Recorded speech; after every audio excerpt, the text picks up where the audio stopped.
Two white police officers had tied a black man to a street lamp in the middle of town, turning him into a public spectacle. They thought it was just a joke, but they had no idea they had targeted the wrong man. What happened afterward not only cost them dearly but also left the entire community shaken. This story isn't just about injustice, it's a lesson in resilience and justice.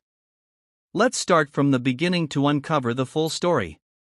William Johnson stepped slowly through the towering doors of the police station.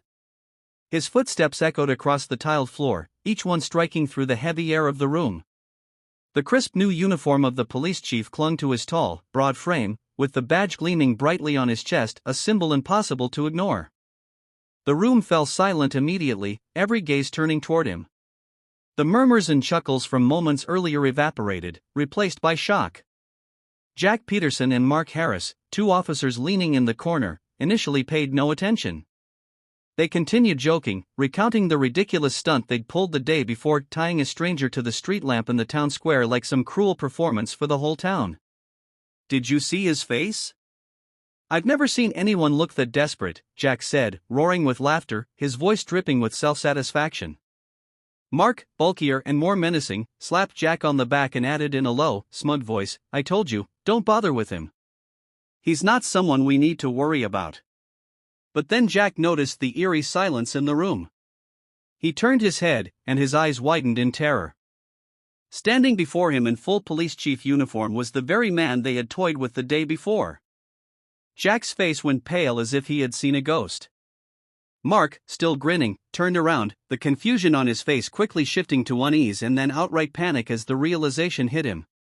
William stood motionless in the center of the room, his cold, piercing gaze sweeping across each person in the station. His eyes, like a razor-sharp blade, commanded silence and attention. When his gaze finally landed on Jack and Mark, the tension in the room became unbearable. Not a single person dared to breathe too loudly. What are you doing here?" Jack stammered, his voice stripped of its former bravado.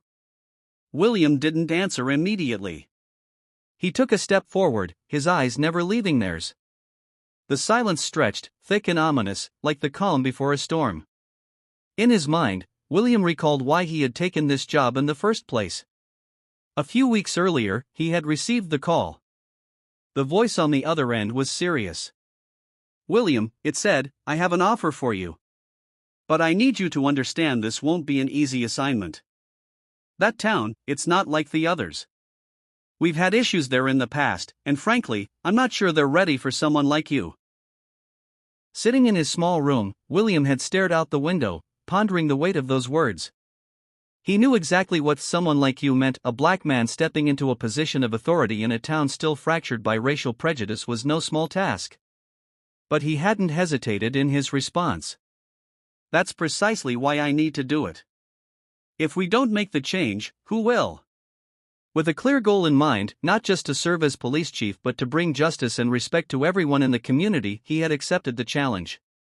Now, standing in that room, face to face with the men who had humiliated him, he was resolute. Returning to the present, William's eyes burned with quiet intensity as they locked onto Jack and Mark. Finally, he broke the silence. "It seems," he said, his voice cutting through the air like steel, "that we have a serious problem, gentlemen. And you too," he paused, emphasizing each word, "are at the center of it." The room collectively held its breath. No one dared to speak, not even Jack or Mark. They stood frozen, their eyes darting away, but the fear in their expressions betrayed them. They now understood that the man they had mocked and demeaned yesterday was their superior today, the one with the power to decide their fates. Jack tried to muster the courage to speak, his voice quivering as he stammered, Who are you?" William took another step forward, his voice low and commanding yet unshakably firm. "I'm the man you should never have crossed." The room was so silent that even the ticking of the clock could be heard. Jack and Mark, visibly shaken, had completely lost their swagger. Standing tall and unwavering, William knew this was the moment. This was the beginning of the change he had come here to ignite, and he was determined to see it through. William vividly remembered the day he arrived in this small, quiet town tucked away amidst the rural backroads of South Carolina. The atmosphere was starkly different from the bustling cities he had worked in before. Instead of crowded, energetic streets, this town seemed stuck in a time capsule, as though it belonged to a bygone century. The buildings lining the main street were weathered and faded, their paint peeling in places, but they stood sturdy, bearing the weight of a long history. A large sign reading "Welcome to Fair Hope" hung at the town's entrance, but the sentiment didn't match the reality. Driving down the main street, William felt the eyes of the locals on him. These weren't curious, welcoming glances for a newcomer, they were cold, probing stares. Without stepping out of his car, he could tell what they were thinking: he doesn't belong here. William parked his car in front of a small diner in the heart of town. The faded sign "Fair Hope Diner" hinted at decades of existence. Thin smoke curled up from a chimney at the back, and the air carried the comforting scent of toast mingling with coffee. On the bench outside, a group of older men sat chatting, but as William stepped out of his car, their conversation came to an abrupt halt. Their eyes shifted to him, studying him with a quiet intensity. Pulling his baseball cap lower over his face, William shielded his expression. He wore a worn leather jacket and faded jeans, intentionally dressing down to blend in. He knew that to understand this place, he needed to observe first before revealing who he was. The doorbell jingled sharply as he stepped into the diner. Instead of a warm greeting, he felt the shift in the atmosphere. The low hum of conversations at the tables stopped. Every eye in the room turned to him, not with curiosity or friendliness, but with unease and caution. An older man at the counter slowly folded his newspaper, raising an eyebrow as he looked William up and down. Near the window, a group of women whispered among themselves, not even trying to hide the fact that he was the subject of their murmurs. William remained composed, walking to the counter. A young waitress with her hair tied in a high ponytail approached him hesitantly. "Good morning. What can I get for you?" she asked politely, though her cautious gaze betrayed her discomfort. "Black coffee, please," William replied calmly but firmly. He knew that any sign of weakness in a place like this would invite disrespect. As he waited, he let his eyes wander around the diner, soaking in the atmosphere. The walls were adorned with old photographs of the town, a small schoolhouse, a tall church steeple, and a parade from the 1950s. In the corner, William's attention landed on two men he immediately recognized, Jack Peterson and Mark Harris. Both were in uniform. Jack, with blonde hair and a cocky smirk, leaned back in his chair with an air of self-satisfaction, while Mark, larger and more intimidating, leaned in to whisper something that made both of them laugh. Even though they weren't speaking loudly, William had no doubt he was the subject of their amusement. "Look at that," Jack said louder, clearly intending for everyone to hear. "Looks like we've got someone who's lost their way." William didn't react.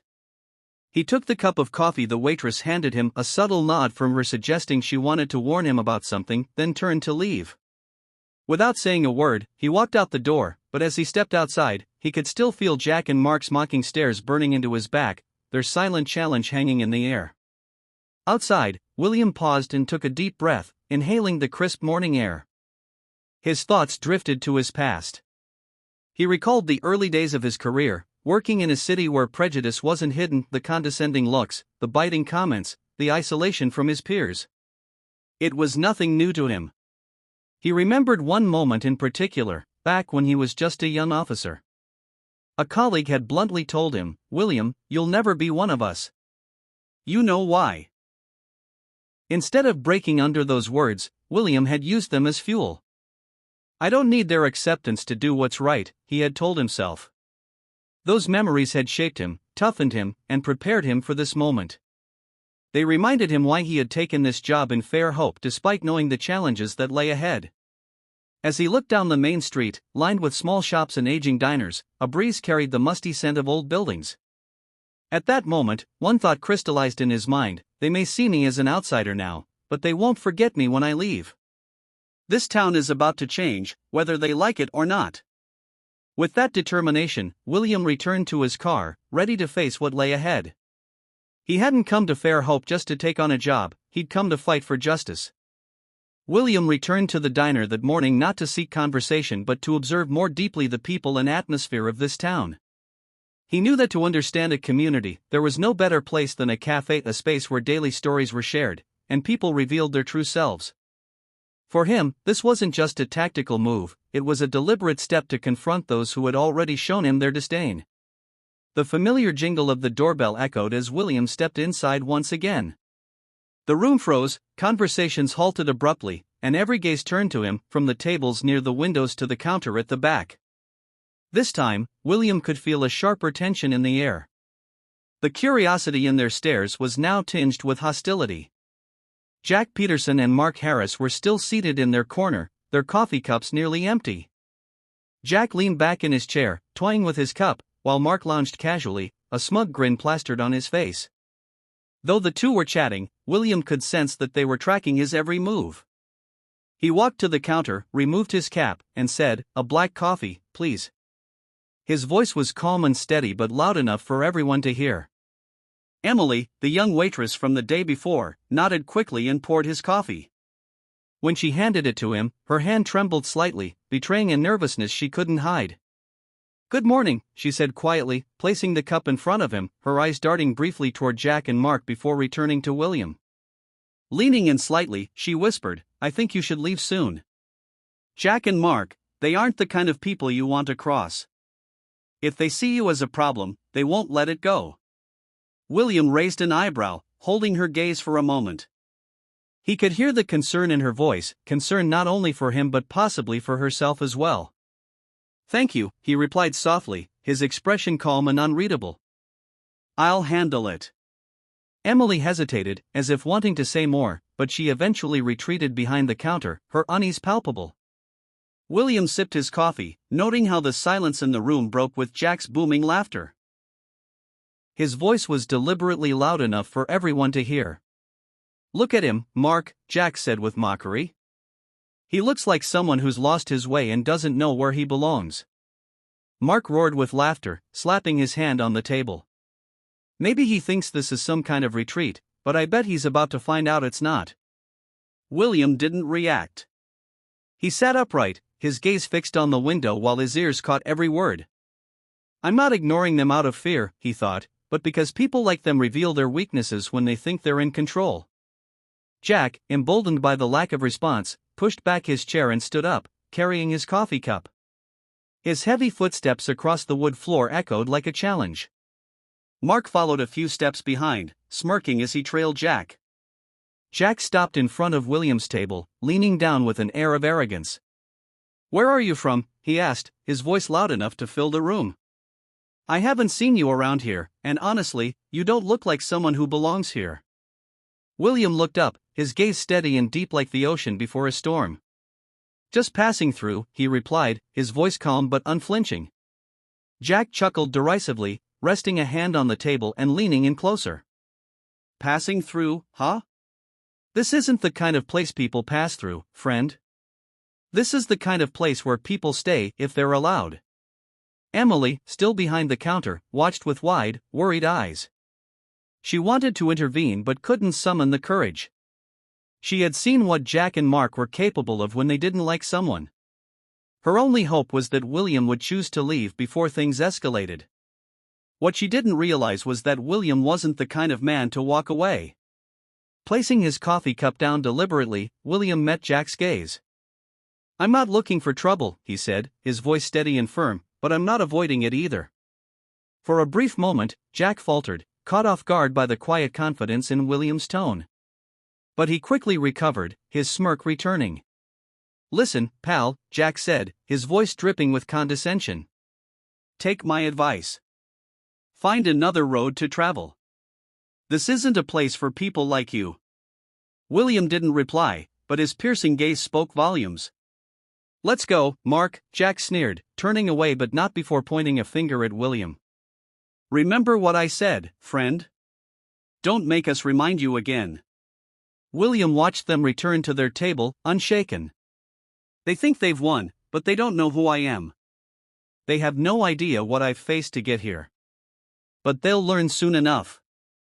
Standing up, William left a few bills on the table for the coffee and walked out of the diner. As the door closed behind him, he knew this was only the beginning. The real confrontation was yet to come, and he was ready for it. The next morning, William woke as a thin veil of mist lingered outside, soft light filtering through the curtains to bring faint warmth to the bare room. He tied his shoelaces and slipped on his worn running shoes, ready for his daily ritual, a run to clear his mind and organize his thoughts. Stepping outside, the cool morning air jolted his senses awake. The narrow dirt road stretched ahead, winding into the dense woods at the edge of town. Taking a deep breath, William absorbed the stillness, a deceptive tranquility, for he knew beneath the surface lay undercurrents of prejudice and scorn. William jogged steadily along the dirt road, his steps creating a rhythmic cadence against the ground. As he ventured deeper into the secluded area near the woods, the hum of a vehicle engine broke the stillness. A police cruiser appeared, creeping along behind him. Glancing at the rearview mirror of the car, William recognized the two familiar faces, Jack Peterson and Mark Harris. The car pulled up alongside him, moving at a crawl to match his pace. Mark, in the driver's seat, honked the horn, an obvious attempt to provoke him. William kept running, though he slowed slightly, his expression calm and measured. "Good morning, runner." Jack's mocking voice called out from the window. "Looks like you've wandered onto the wrong path." William remained silent, maintaining his steady pace. The car edged closer, nearly forcing him toward the side of the road. Mark leaned out of the driver's side window, raising his voice. "You sure you're allowed to run here? This isn't exactly a tourist trail, pal." William stopped, exhaling evenly after the long stretch of running.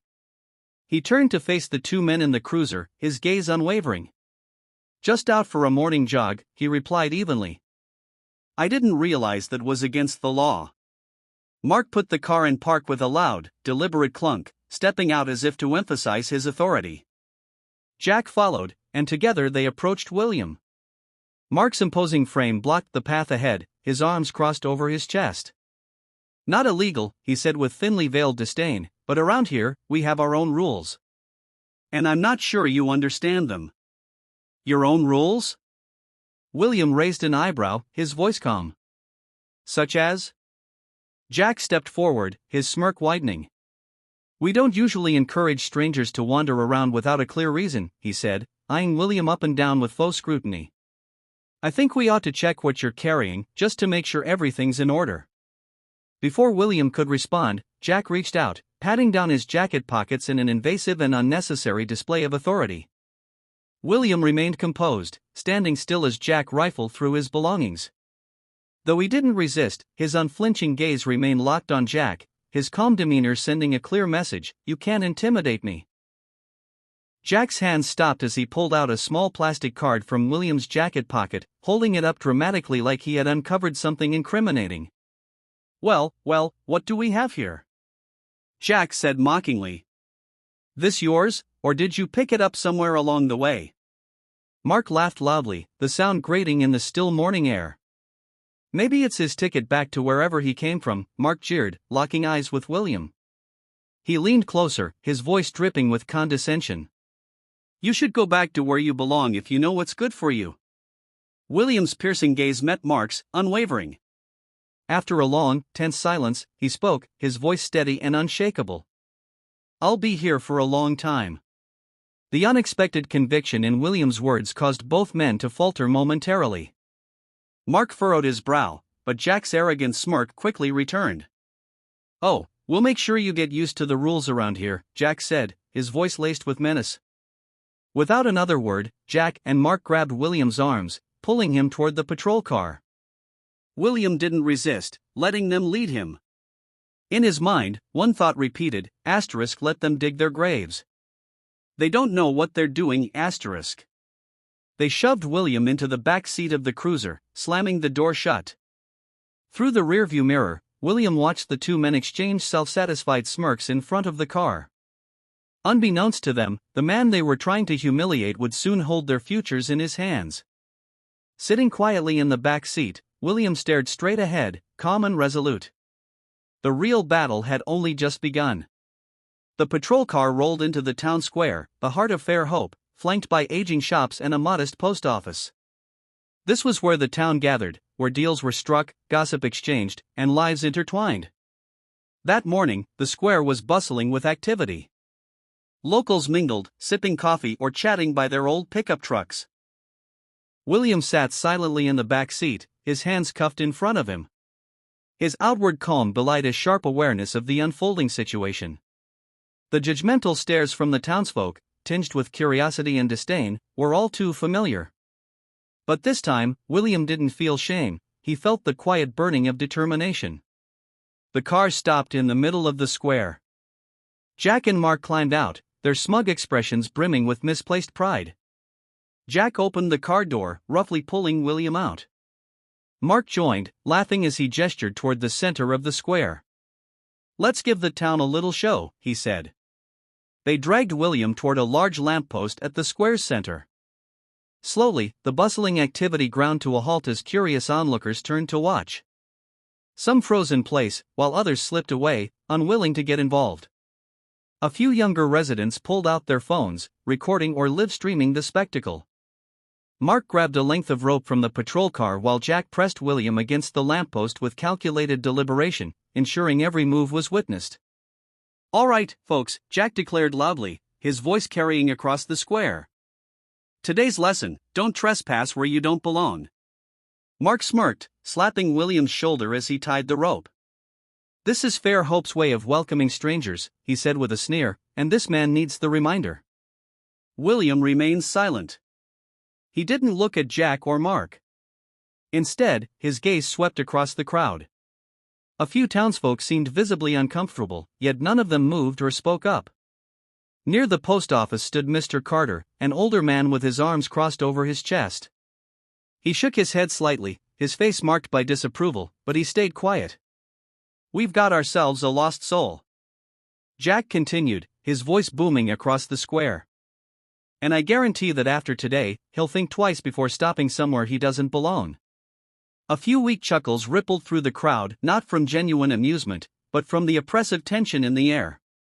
Others stayed silent, their eyes shifting uneasily between William and the two officers. Some younger bystanders held up their phones, recording or even live-streaming the spectacle for their social media followers. William stood tall, his posture unwavering, his expression calm. Inside, however, his thoughts were razor-sharp. He knew this was the moment for Jack and Mark to expose themselves. "They think they're humiliating me," he thought, "but all they're doing is digging their own graves. Let them keep going." Mark stepped closer, his gaze boring into William's face. "Got anything to say for yourself, buddy?" he sneered. "Or do you already know you don't belong here?" William locked eyes with Mark, unflinching. "I don't need to say anything," he replied, his voice low but steady.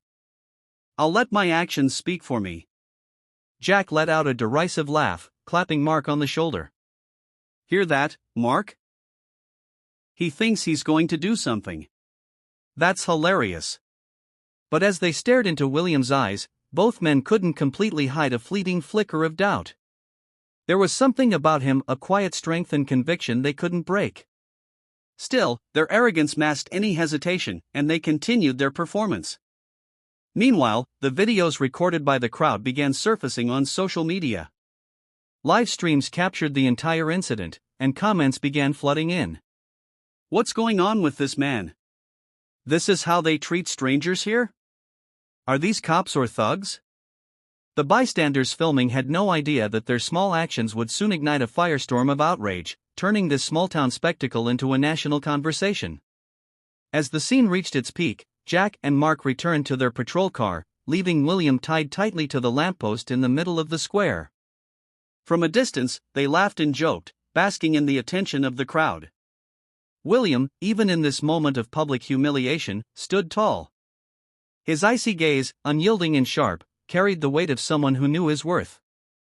In truth, it wasn't William who was on display, it was Jack and Mark, revealing their true nature for all to see, both in the square and beyond. Enjoy this moment, he thought, because by tomorrow, everything will change. The morning in Fair Hope carried the same air of serene familiarity, but online, a storm was brewing. Videos of Jack and Mark tying William to the lamppost had gone viral, spreading across social media platforms with astonishing speed. Thousands of shares, comments, and waves of outrage ignited a digital firestorm. On a local forum, the first post titled "Is This How Police Treat Strangers in Fair Hope?" featured a nearly 2-minute video of William standing tall, tied to the lamppost, while Jack and Mark mocked him in front of a crowd. The comments poured in relentlessly. How can a police officer do this? Who is this man? He doesn't look like a vagrant or troublemaker. This is shameful. The town needs answers immediately. This is why people don't trust the police anymore. Within hours, larger accounts began picking up the story, amplifying the outrage. One prominent account dedicated to analyzing social issues posted, "Police in Fair Hope humiliate a stranger, this demands investigation." The video views skyrocketed, shares multiplied, and by mid-morning, the hashtag Justice for the Stranger was trending across platforms. Meanwhile, in a newsroom in the nearby city, journalist Lisa Brown received an alert about the story. Sitting at her desk, she watched the viral video intently, reading through the furious comments. It didn't take long for Lisa to realize this wasn't just a small-town incident, it was a story that could explode into a nationwide scandal. Wasting no time, Lisa grabbed her camera and microphone and headed straight for Fair Hope. When she arrived at the town square, everything seemed to have returned to normal on the surface, but the quiet unease in the air told another story. Locals were gathered, chatting in subdued tones, their gazes wary as Lisa's car pulled in. Stepping out with her gear in hand, Lisa began interviewing anyone willing to talk. "Excuse me, sir, do you know what happened here yesterday?" she asked a middle-aged man sitting near the post office. The man shook his head, unwilling to respond. But when Lisa approached Mr. Carter, he paused for a long moment before sighing. "I saw what they did," he said softly. "That's not how we should treat anyone, no matter who they are." Sensing the weight in his words, Lisa pressed gently. "Do you think their actions were justified?" Mr. Carter shook his head firmly. "No. But around here, people are scared. No one speaks up. They've done things like this before, but I've never seen them go this far, not with someone like him." "Who is he?" Lisa asked, her curiosity piqued. Mr. Carter simply shook his head again, unwilling or unable to say more. Lisa continued her interviews, but most responses were vague or evasive. However, through hushed whispers and careful observations, she pieced together a troubling narrative. Jack and Mark had a history of abusing their authority, and yesterday's incident with William was only the tipping point. Standing in the center of the square, Lisa prepared to go live. With the microphone in hand and her camera rolling, she began. "Hello, everyone. I'm Lisa Brown, reporting from Fair Hope, the small town where a video that has shaken the internet was filmed yesterday. In this footage, two police officers are seen tying a man to a lamppost in the middle of town and mocking him in front of a crowd. My question is this how Fair Hope treats outsiders? And more importantly, who is this man?" I'll be following this story closely and sharing updates as they come. At the Fair Hope police station, tension was brewing.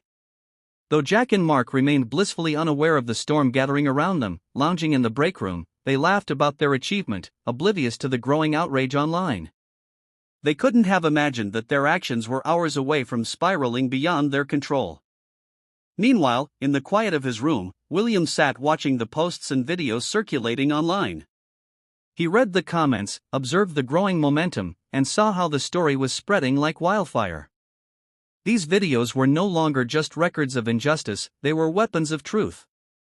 "They've done this to themselves," he thought, his expression calm but resolute. "And now, I'll use it to bring about change." As the day progressed, William knew the time to act had come. Pulling out his pristine police chief uniform, he prepared for what would come next. This time, when he faced Jack and Mark, it wouldn't be as a stranger, it would be as their superior. With his badge gleaming on his chest and determination in his eyes, William knew this was the moment to take back control, not just for himself, but for the community and the principles of justice he stood for. The following morning, William stood before the mirror, adjusting the crisp police chief uniform that now bore his name. The sunlight streaming through the window caught the badge on his chest, making it gleam, a symbol of authority and integrity. His face remained calm, but his piercing eyes reflected determination. Today wasn't just another day on the job. Today, he would reshape the narrative in Fair Hope. The police station, a small brick building in the heart of town, seemed unremarkable from the outside. Inside, the usual morning lethargy hung in the air. Officers shuffled papers, sipped coffee, and exchanged idle chatter. Jack and Mark, as usual, were seated in the corner, laughing loudly as they recounted the events of the day before. "Did you see the way he just stood there?" "Pathetic," Jack said, leaning back in his chair, laughing. "I bet he won't dare show his face here again." Mark smirked, nodding. "It'll be a long time before anyone even thinks about challenging us in this town." Their laughter was abruptly cut short as the main door swung open. William entered, his police chief uniform commanding attention. The room fell silent. Papers stopped shuffling, conversations ceased, and the atmosphere shifted dramatically. William strode purposefully into the center of the room, his gaze sweeping over everyone present. The officers exchanged confused looks, some recognizing him as the man humiliated in the town square the previous day. A young officer fumbled and dropped a stack of papers, while another whispered hurriedly to his colleague. The tension in the room was palpable. Jack and Mark froze, their smug expressions replaced with shock. Jack shot to his feet, his voice faltering. Who are you? What are you doing here?" William stopped in the center of the room, his silence cutting through the air like a blade. He let the moment linger, the weight of his presence pressing down on the two men. Finally, he spoke, his voice low but unwavering. "I'm the man you should never have crossed." The meeting room was thick with tension, as if the air itself had turned oppressive. The officers stood silently, their eyes fixed on Jack and Mark. Both men were visibly struggling to maintain their composure, but their unease was impossible to hide. William remained composed, his steely gaze fixed on them. "I think it's time for some clarity," he said, his voice calm but commanding. He held up his phone, playing the now viral video of the incident in the town square. The sound of Jack and Mark's mocking laughter echoed through the room, followed by the image of William tied to the lamppost. The room fell into a heavy silence. Several officers looked visibly uncomfortable, while others hung their heads, avoiding the screen altogether. William looked up, his gaze sweeping the room. "This," he said, gesturing to the video, "is what two of your colleagues have done. They didn't just humiliate me, they humiliated this uniform and the values it represents." Jack, attempting to salvage his confidence, straightened up and stammered, "Sir, it was just a joke. A town tradition, nothing meant to harm anyone." William's expression hardened, his tone sharp. "A tradition," he repeated. "What kind of tradition allows you to publicly degrade another human being, to insult them in front of the community without a second thought for the consequences? What tradition teaches you that this is acceptable?" Mark tried to intervene, his voice defensive. "We didn't think it was that serious. It was just a way to control outsiders, to remind them that this isn't a place they can do whatever they want." William stepped closer, his gaze unflinching. "And you think you have the authority to do that? Do you think the badge on your chest gives you the right to bully and trample on others?"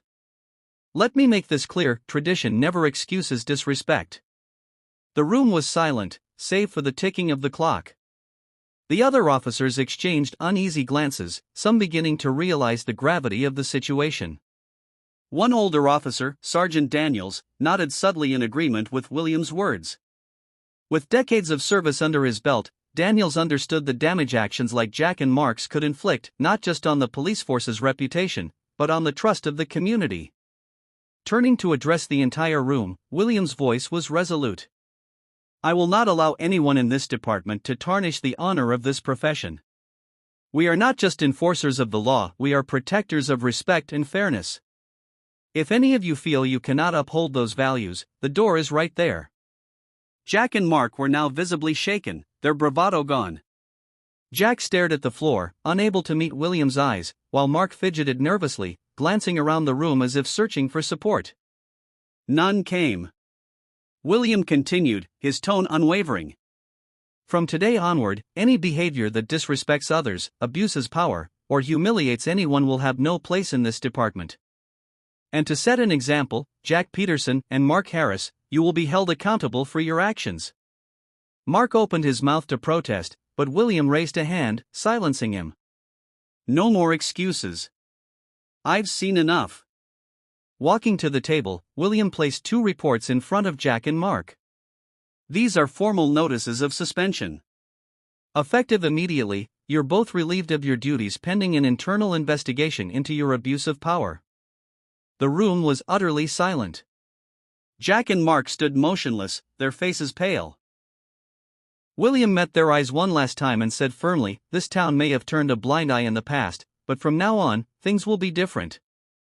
Turning on his heel, William left the room, leaving an air of finality behind him. He knew this wasn't just a punishment for 2 officers, it was a statement to the entire force. Change had arrived, and there would be no room for those unwilling to adapt. As William stepped outside, the morning sunlight caught the badge on his chest once more. For the first time, he felt the weight of justice shift, not for himself, but for the responsibility he carried to restore fairness and dignity to his department. This was only the beginning of a long journey, but William was ready for the road ahead. The tension in the police department was palpable after William announced the suspension of Jack and Mark. Every breath seemed louder, the air heavier as the implications of his decision settled over the room. But William wasn't done. He knew that to rebuild trust within the community and among his team, decisive action was necessary. The next morning, William convened the entire force in the main meeting room. Standing at the head of the table, his uniform impeccable, the badge on his chest gleaming under the fluorescent lights, William commanded the attention of everyone present. The officers sat silently, exchanging uneasy glances. At the far end of the table, Jack and Mark sat, their faces pale and drawn, as if they already knew what was coming. William let the silence linger, his gaze sweeping the room before he spoke, his voice steady and resolute.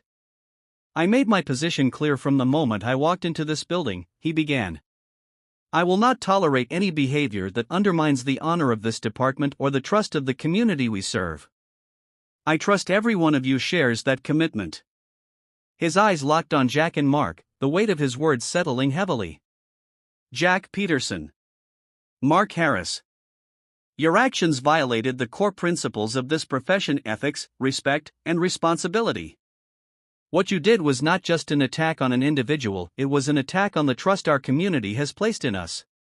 Jack shifted in his seat, attempting to protest, but William raised a hand, silencing him.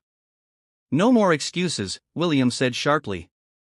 "The entire town has seen what you did. Your actions have gone viral, and this is no longer a matter of a so-called tradition or a harmless joke. It's a disgrace to the badge." William placed 2 termination papers on the table in front of him. His voice rang clear. "As of today, Jack Peterson and Mark Harris, you're both terminated, effective immediately. Hand over your badges and weapons and leave this department now." The room was deathly silent. Jack bowed his head, his jaw clenched tightly, his eyes avoiding William and his colleagues. Mark, who was usually brash and overconfident, sat frozen, gripping the edge of his chair. No one spoke up in their defense. William's cold gaze bore into them. "Let this be a lesson for all of you. We are not just enforcers of the law, we are stewards of dignity, fairness, and justice. Those who cannot uphold these values have no place here." Jack rose slowly, his movements heavy with resignation. He removed his badge, placing it on the table with an audible clink. Mark followed, his hands trembling slightly as he added his badge next to Jack's. There was no defiance, no anger, only the quiet humiliation of 2 men who had lost everything. As they walked toward the door, the other officers watched in silence. Some exchanged glances of relief, others of guilt, realizing they had failed to speak up sooner. The hallway seemed longer than ever as Jack and Mark made their exit. Other staff members averted their eyes, unwilling to acknowledge the disgraced officers. The station doors creaked open, and they stepped outside into the bright morning light, leaving behind the arrogance and authority they had once wielded. Outside, a small crowd of townsfolk had gathered, curious to witness the fallout. Among them stood Emily, the young waitress from the diner. She watched intently as Jack and Mark walked away, their heads bowed. When they disappeared from view, she turned to William, who had stepped outside moments later. Her voice wavered with emotion as she said, "Justice has finally been served." William gave her a small nod, his expression firm but reflective. "Justice isn't just about removing them," he said quietly. It's about rebuilding trust. That's the real work. Emily smiled faintly, hope shimmering in her eyes. This town has waited a long time. We need someone like you. William said nothing, simply nodding in acknowledgement. As he stepped back into the station, he knew that while Jack and Mark were gone, the work of repairing the department's reputation and relationship with the community was only beginning. After Jack and Mark were dismissed, the story didn't end. Instead, it felt like it was just beginning. The video of their actions continued to ignite outrage online, catching the attention of the district attorney's office. Soon, years of misconduct by the two former officers began to surface, dragging their buried secrets into the light. A few days after the incident, the district attorney's office announced a formal investigation into Jack and Mark's history of abuse. The announcement spread rapidly through Fairhope, sparking a new wave of courage among past victims who began stepping forward to share their stories. The office was flooded with complaints in just a few days. Clerks worked tirelessly to document the statements of those who had suffered in silence for years. A middle-aged man recounted being berated by Mark in front of his family for a minor parking violation. An elderly woman described how Jack had threatened her during a land dispute, leveraging his badge as a tool of intimidation. The most harrowing testimony came from Sarah, a young woman who had been bullied and humiliated by Jack years ago. Her account became the focal point of a public trial that drew the attention of the entire town. In the courtroom, Sarah walked to the witness stand, her face tense but her gaze unwavering. She gripped the microphone tightly, pausing for a deep breath before speaking. 3 years ago, she began, her voice trembling slightly, I was driving home when I was stopped by Jack Peterson. At first, I thought it was just a routine traffic check, but then he started questioning me aggressively. He told me I didn't belong in this town and that I should go back to where I came from. Her voice faltered for a moment, but she pushed forward, her eyes locking on the jury. I felt terrified and humiliated, especially since he did it in front of passing drivers. I said nothing because I was afraid that speaking up would make things worse.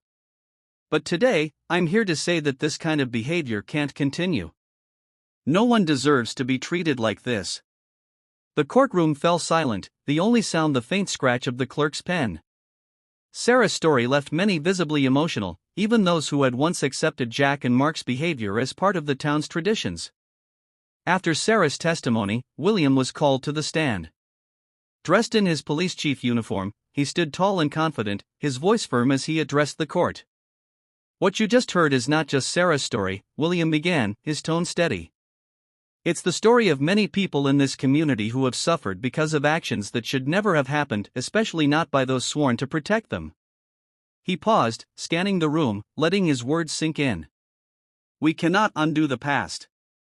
The pain and damage caused by Jack and Mark are permanent scars on this town. But we can ensure that it never happens again.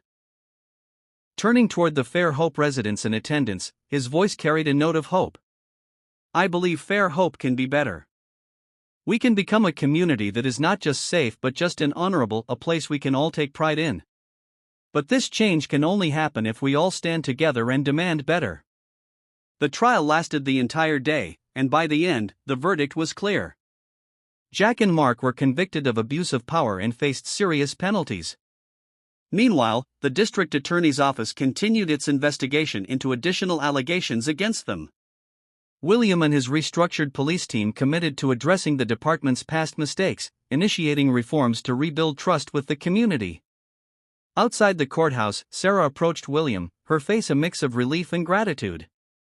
Thank you for standing up for us, she said softly, her sincerity shining through. William nodded, his voice calm but resolute. This wasn't just me, Sarah. It's because of people like you, people brave enough to speak out. But there's still more work to do. The atmosphere outside the courthouse was heavy with emotion. Townsfolk lingered, watching the quiet conversation between William and Sarah, recognizing the significance of the moment. A few nodded respectfully toward William, their faces reflecting newfound trust and hope. Sarah placed her hand gently on William's arm, her eyes firm with determination. We'll stand with you. This isn't just your fight, it's ours too. And we won't let you do it alone. William offered a small smile, but inside he knew her words weren't just encouragement, they were a promise from a community ready to rebuild itself. As the sun dipped below the horizon, painting the small town in hues of gold and crimson, Fair Hope seemed to radiate a new energy, a feeling of renewal. For the first time in years, the townspeople believed that change was not only possible but already underway. Standing on the courthouse steps, William gazed out over the crowd. He could feel the weight of responsibility on his shoulders, but he also felt a deep sense of purpose. This wasn't just about Jack and Mark, it was about changing the culture of silence and complicity that had allowed their actions to persist for so long. This is only the beginning, he thought, already envisioning the hard work that lay ahead: community meetings, policy reforms, and building bridges between the police and the people they served. But his resolve burned bright as he considered the future. Fair Hope was turning the page to a new chapter, one of justice, accountability, and unity. While not everyone was convinced that change would come quickly, William knew the seeds had been planted. And as those seeds began to grow, nothing could stop the force of a community that had found its voice. After the historic trial, a wave of transformation began sweeping through Fair Hope. The testimonies of victims like Sarah not only fueled outrage but also sparked a newfound spirit of unity in the community. Residents who had long stayed silent out of fear or apathy now stood together with a shared goal: reforming the system and rebuilding trust in law enforcement. The town square, once the site of William's public humiliation, became a gathering place for progress. Peaceful protests were held weekly. Under the gentle morning sun, hundreds of residents gathered, holding signs that read, "Respect for all, justice for everyone, and we deserve better." Children walked hand in hand with their parents. Elderly citizens stood alongside young activists, and voices joined in a calm but powerful chorus. The slogans they chanted resonated not with anger but with resolve. This wasn't a protest of destruction, it was a movement of reconstruction. Emily, the young waitress from the cafe, stood at the front of one gathering, a small megaphone in hand. Her voice was steady as she addressed the crowd. "This town used to accept silence. But not anymore. We're not asking for anything extraordinary, just respect. Every person here deserves to be treated as a human being." Her words were met with resounding applause. In the front row, Mr. Carter, the elderly man who had witnessed so much injustice in his lifetime, held a small sign that read simply, "Proud of Fair Hope." William, as police chief, didn't stop with the dismissal of Jack and Mark. He initiated sweeping reforms within the police department. Regular training sessions on ethics and crisis management were established, and new officers were carefully selected, not just for their skills but for their empathy and commitment to serving the community. One early morning, William held an open forum in the town square, inviting residents to share their concerns and ideas directly with the police force. Standing on a small stage, he listened attentively to each question and comment. An older woman raised her voice from the crowd. "How can we know this won't happen again?" William responded with sincerity, his voice firm yet compassionate. "I can't promise perfection overnight," he admitted. "But I can promise this: we will work every day to ensure fairness and safety for everyone in this town. And if anyone, myself included, falls short, you have the right to hold us accountable." As the late afternoon sun bathed the square in golden light, the crowd began to disperse, their spirits lifted by the meeting's transparency and resolve. Mr. Carter lingered, his hands tucked deep into the pockets of his well-worn coat, watching as families and groups of friends gradually disappeared into the quiet streets. His eyes carried the weight of memories, playing like a film in his mind. He remembered when the square was a symbol of silence, when injustices played out openly, yet no one dared to act. Avoided gazes, bowed heads, and the pervasive grip of fear had once defined this place. Not long ago, he had believed such things were unchangeable, a part of Fair Hope's inevitable fate. But now, the scene before him was entirely different. Children ran across the cobblestone paths, their laughter filling the air like a song of renewal. Groups of young adults stood in animated discussions, brainstorming ways to further improve their town. In one corner, newly recruited police officers chatted warmly with residents, their demeanor one of genuine care and responsibility. Emily approached Mr. Carter, her steps light and her smile radiant. "What do you think, Mr. Carter?" "Our town is finally changing," she said, her voice filled with a mix of joy and humility. He turned to her, his eyes soft but thoughtful. After a pause, he nodded, a faint smile breaking across his weathered face. "I've lived here my whole life," he began, his voice deliberate and clear. "There were times I thought nothing would ever change. Many times, I doubted, lost faith, even. But today, for the first time, I feel proud of this town." Emily fell silent, moved by the gravity of his words. "We've come a long way," she said softly, "but this is just the beginning." Mr. Carter nodded again. "Yes, it is. Change is never easy. But when I see the hope in these young people's faces, when I hear the laughter of children on this square, I know we're on the right path."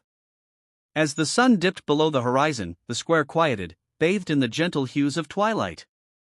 A soft breeze carried the sweet scent of a new season, and Mr. Carter inhaled deeply, savoring a tranquility he hadn't felt in years. For the first time, he believed in the future of Fair Hope. Though the road ahead would be long, the town had found its guiding light. Emily turned toward him, her eyes gleaming. "Thank you, Mr. Carter. Without people like you, this town wouldn't have risen." He shook his head with a gentle laugh. "The thanks don't belong to me. They belong to everyone who refuses to stop believing in change. They're the reason today is possible." It was a lively weekend afternoon, and Fair Hope buzzed with a new energy. The town square, once a symbol of silence and injustice, had transformed into a hub of life and renewal. Residents worked together to repaint old buildings, install new benches, and plant trees along the pathways. The sound of laughter and chatter mingled with the clink of tools, creating an atmosphere filled with hope. William stood outside the police station, watching the scene unfold. He saw families working side by side, children running freely, and his newly recruited officers helping to carry supplies. This was the vision he had dreamed of when he took the job, a community not just surviving but thriving through respect and unity. Emily approached him, holding a steaming cup of coffee. "Do you see it?" she asked, her voice gentle but full of joy. "This town is changing, and it's all thanks to you." William accepted the coffee with a small smile. "I didn't do this alone," he replied, his eyes scanning the crowd. "They are the real strength. I just helped them realize it." Emily looked at him, her eyes shimmering with gratitude. "You've inspired them to believe again, and that's no small feat." Taking a sip of coffee, William breathed in deeply, then turned to Emily. "This is just the beginning," he said, his tone steady but humble. "Rebuilding trust takes time and effort from everyone." Emily nodded, her smile unwavering. "Then I guess we'll have to keep working together." As the sun dipped lower in the sky, casting the town in warm hues of gold and orange, William strolled toward the square. He stopped to greet residents, shaking hands with an elderly man repainting the wall of an old cafe and patting a young officer on the shoulder as they helped rebuild the park fence. Pausing in the middle of the square, William surveyed the scene. He spotted Mr. Carter standing beneath a large, ancient tree, talking with a group of teenagers. The older man's laughter and nods reflected his satisfaction, as though he was finally seeing a long-held dream come true. In another corner, Sarah and a group of women arranged fresh flowers around the fountain, their voices filled with purpose and pride. Standing there, William felt warmth spread through his chest. He knew the road ahead would still be challenging, but today Fair Hope had shown it could change, and change for the better. Turning back toward the police station, William paused for a moment, as though capturing the scene in his memory. He thought about those early days, the scrutinizing gazes, the harsh words, and the resistance that seemed insurmountable. Now things were different. Fair Hope was no longer a town shackled by fear and injustice but one learning to trust and respect. He reminded himself, justice isn't a destination, it's a journey. And I'm here to make sure we never lose our way. With that, William walked on, leaving behind a community in the midst of rebuilding itself. But he knew Fair Hope's heart had changed forever. As the last rays of sunlight bathed the square, William's silhouette blended into the scene, standing as a symbol of hope and new beginnings. Fair Hope had transformed, shedding its history of fear and injustice to become a beacon of hope and unity. This story serves as a powerful reminder that every individual has the strength to change their community when they stand for justice. The changes in Fair Hope didn't stop with public sentiment or symbolic gestures. The town's transformation took root in concrete, actionable steps led by William and supported by an increasingly united community. Under William's leadership, the police department underwent a rigorous overhaul. He introduced mandatory training sessions on cultural sensitivity, ethical policing, and conflict resolution. Officers were encouraged to actively participate in open dialogues with the community, breaking down the invisible walls that had once divided them. William also partnered with local organizations to create outreach programs. These initiatives aimed to educate young residents about their rights while fostering a sense of collaboration between law enforcement and the people they served. In one notable program, officers volunteered at local schools, hosting workshops on safety, career guidance, and leadership. Children who once feared the sight of a uniform now approached officers with curiosity and respect. Parents expressed their gratitude, and trust, though fragile, began to grow. At the heart of these efforts was the Fairhope Community Council, a new group formed by William and other town leaders. The council consisted of residents from diverse backgrounds, teachers, business owners, retirees, and even young activists like Sarah. Its purpose was to ensure that all voices were heard and that decisions about the town's future were made collectively. The council's first major initiative was the creation of a Fairness and Accountability Charter, a document that outlined the town's commitment to equality, justice, and transparency. This charter was displayed prominently in the town square, a visible reminder of Fairhope's new direction. As the weeks turned into months, the changes in Fairhope became more apparent. The tension that had once defined the town was replaced with a sense of cautious optimism. The diner, where William had first felt the sting of hostility, became a symbol of this change. Emily, now one of the most vocal advocates for unity, used her position there to encourage conversations among patrons. "It's amazing how much can change when people are willing to talk to each other," she often said. One evening, as William sat at the counter sipping his coffee, Emily approached him with a notebook in hand. "What's that?" William asked, gesturing to the book. "It's a collection of ideas from the customers," Emily said, smiling. "Suggestions on how to improve the town. People leave notes after their meals. You'd be surprised how many great ideas come from just listening." William flipped through the notebook, reading suggestions about better street lighting, a community garden, and even a yearly festival to celebrate Fairhope's diversity. "These are fantastic," William said, his admiration evident. "It shows how much people care." Emily nodded. "They do. And a lot of it is because of you.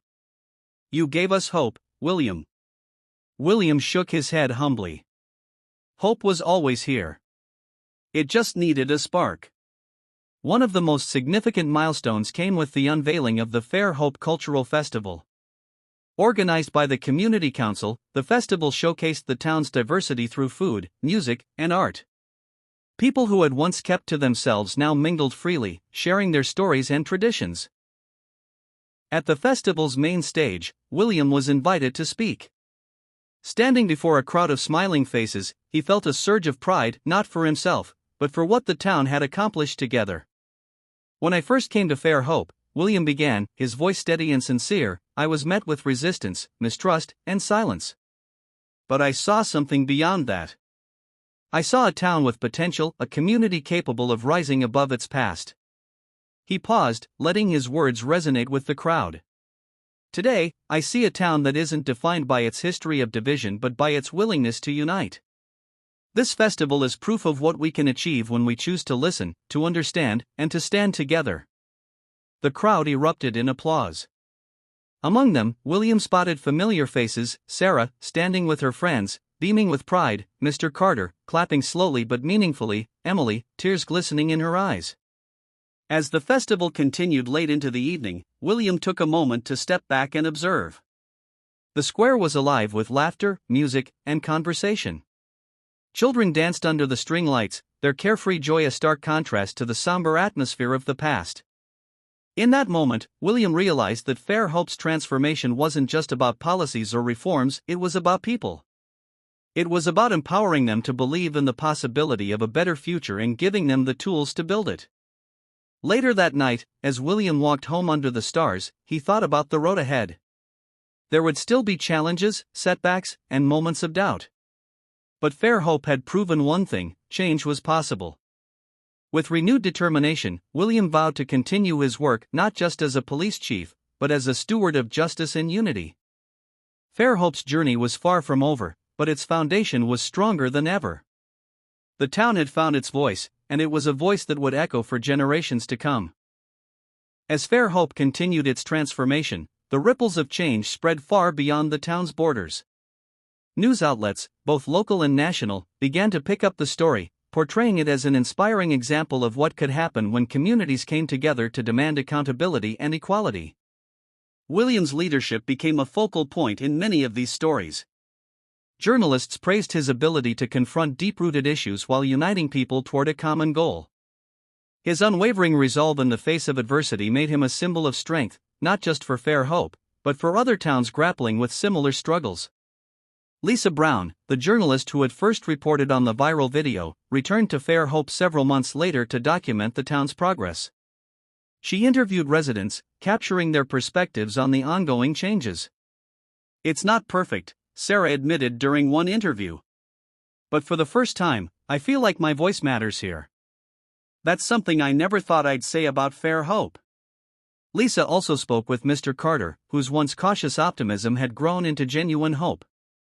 "This town has seen some dark days," he told her. "But now, we're starting to see the light. And it's because we finally have someone like Chief Johnson who believes in us and holds us accountable." Lisa's follow-up piece, titled "The Town That Chose Change," went viral, further amplifying Fairhope's story. Comments flooded in from readers around the country. "This is what leadership looks like. If Fairhope can do it, maybe my town can too. We need more people like William Johnson in positions of power."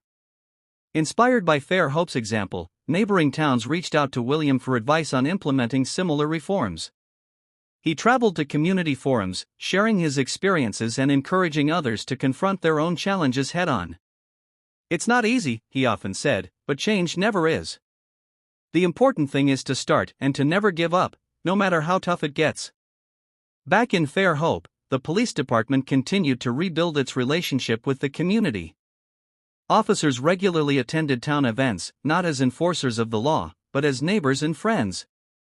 They helped organize food drives, participated in cleanup projects, and even joined local sports leagues. One of the most heartwarming moments came during the annual school field day. Officers teamed up with students for relay races, tug-of-war, and other games. The laughter and camaraderie were a far cry from the fear and mistrust that had once defined their interactions. Emily, who had been watching from the sidelines, approached William with a smile. "You know," she said, "I think we've finally turned a corner." William nodded. "We have. But we can't get complacent. There's still work to be done." She grinned. "You'll never stop, will you?" "Not until I'm sure this change lasts," he replied firmly. Over time, Fairhope's success began to attract new residents, people drawn by the town's reputation for unity and progress. Small businesses flourished, and new ones opened their doors, bringing jobs and opportunities to the community. The once faded buildings on Main Street were now vibrant and welcoming, their fresh coats of paint reflecting the town's renewed spirit. The diner, the library, and even the old post office became gathering places where people shared ideas and stories. One evening, during a town council meeting, Emily presented an idea inspired by the suggestions she had collected in her notebook. "What if we start an annual tradition, a day to celebrate everything we've accomplished as a community?"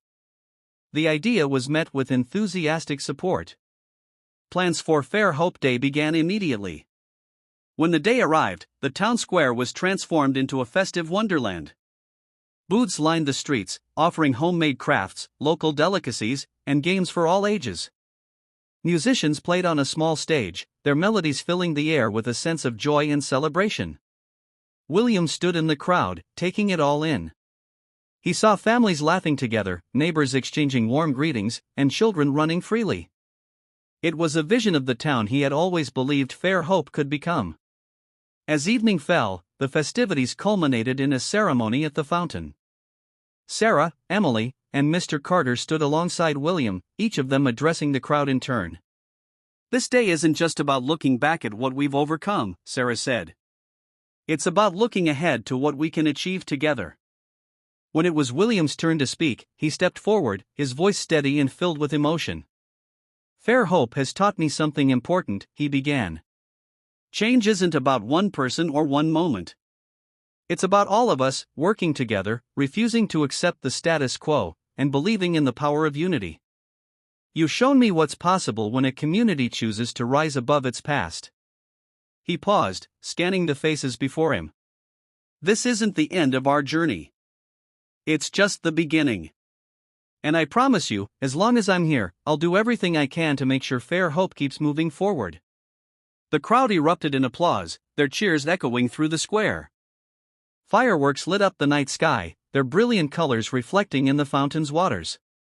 For William, it was a moment of fulfillment, a testament to the power of perseverance and collective effort. Fair Hope had come a long way, but he knew its greatest strength lay in the people who called it home. As the fireworks faded and the crowd began to disperse, William stood quietly by the fountain, watching the joyful faces around him. Emily joined him, her expression one of contentment. You did it, she said softly. No, William replied, shaking his head. We did it. Fair Hope had become more than just a town. It was now a symbol of what could happen when people chose hope over fear, unity over division, and justice over complacency. Its story would continue to inspire, proving that even in the face of adversity, change was always possible. As the years passed, Fair Hope solidified its reputation as a beacon of change and progress.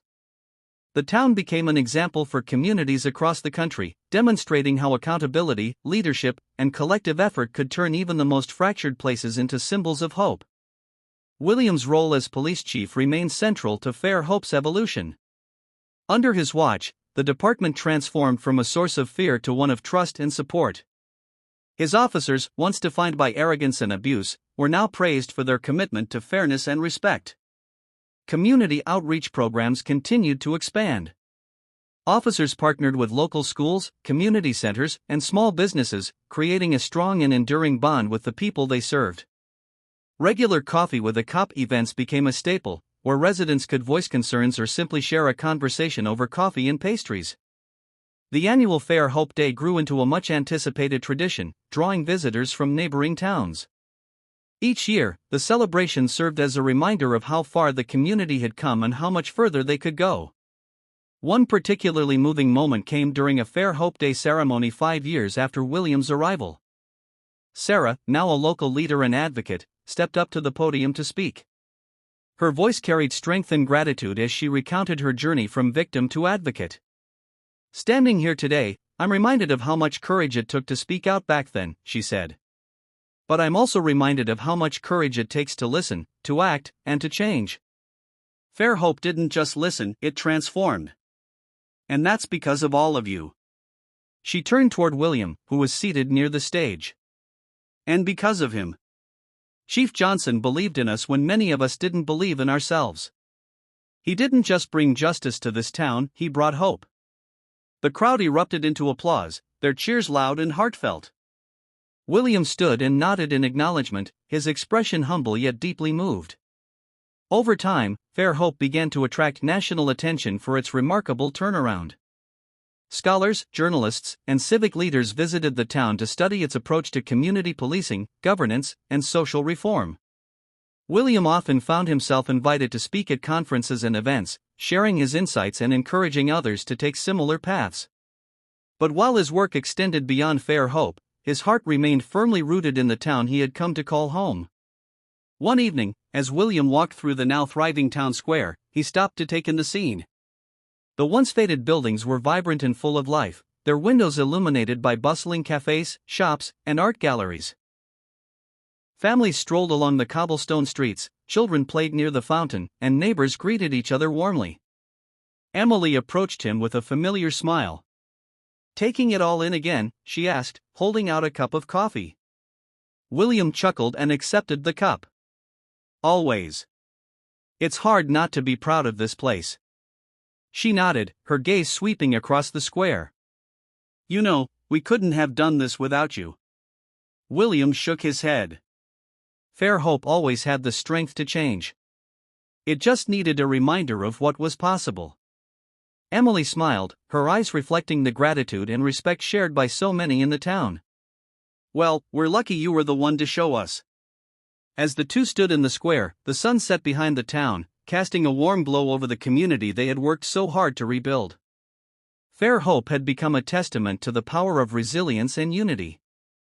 Its story was no longer just about overcoming injustice, it was about what could be achieved when people chose to fight for each other, rather than against each other. William knew the journey would never truly be over. There would always be challenges to face, lessons to learn, and work to do. But for the first time, he felt confident that Fair Hope could meet those challenges head-on. As he walked home that evening, the sound of laughter and conversation lingering in the air, William reflected on how far they had come. Fair Hope wasn't just a town anymore. It was a promise that change was possible, that justice could prevail, and that even in the face of darkness, light could shine through. And as long as he had breath, William Johnson would make sure that promise was kept. As the years rolled on, Fair Hope continued to thrive, embodying the promise of change and the strength of collective action. The transformation was visible in every corner of the town. Schools became more inclusive and celebrated diversity through events that brought families together. Local businesses expanded, and new ones opened, drawn to the town's reputation as a vibrant, welcoming community. William's leadership remained a guiding force. He became not only a respected police chief but also a beloved member of the community.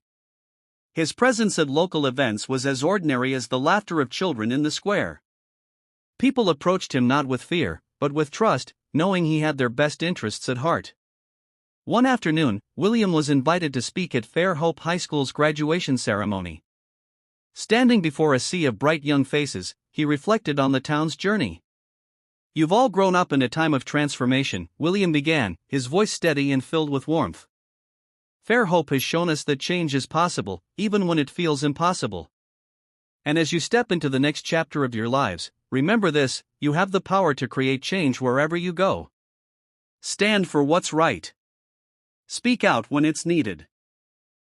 And never underestimate the strength of a united community." The graduating class erupted into cheers, their excitement a reflection of the hope they carried for the future.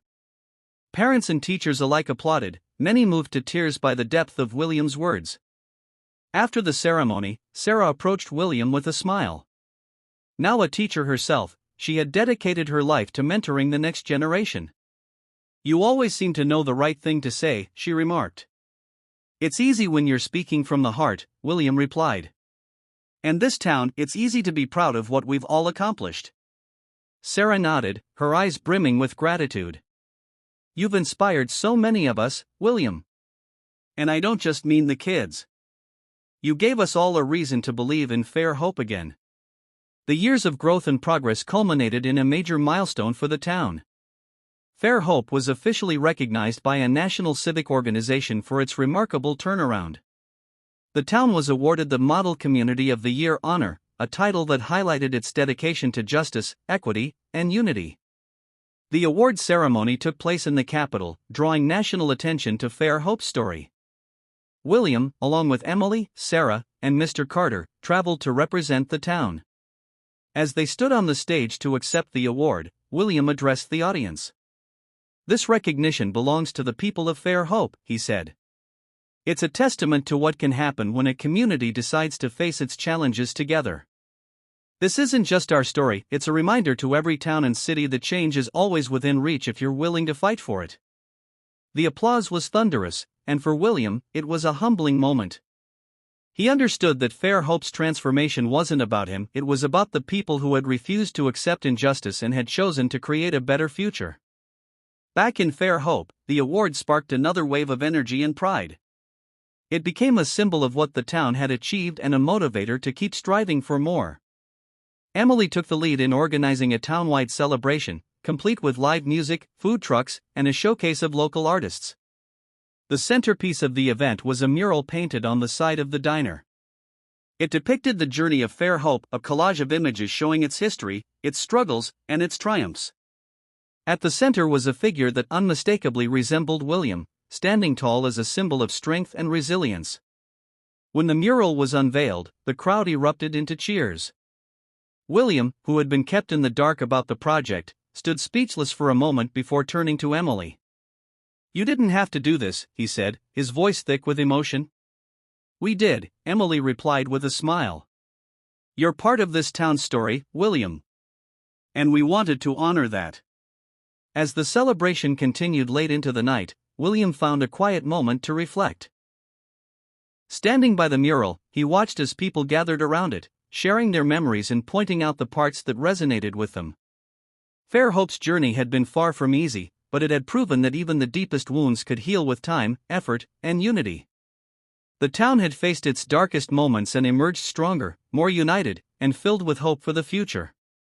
For William, the mural wasn't just a depiction of the past, it was a reminder of the work that lay ahead. He knew that maintaining what they had built would require constant vigilance and unwavering dedication. But as he looked at the faces of the people around him, laughing, smiling, and dreaming of the future, he felt confident that Fairhope would continue to thrive. The town had become a living example of what was possible when people chose to rise above fear, prejudice, and division. It was proof that even the smallest places could create waves of change that echoed far beyond their borders. And at the heart of it all was the belief that justice wasn't just a goal, it was a way of life, a commitment to fairness, compassion, and unity. Fairhope had found its voice, and it would never be silent again.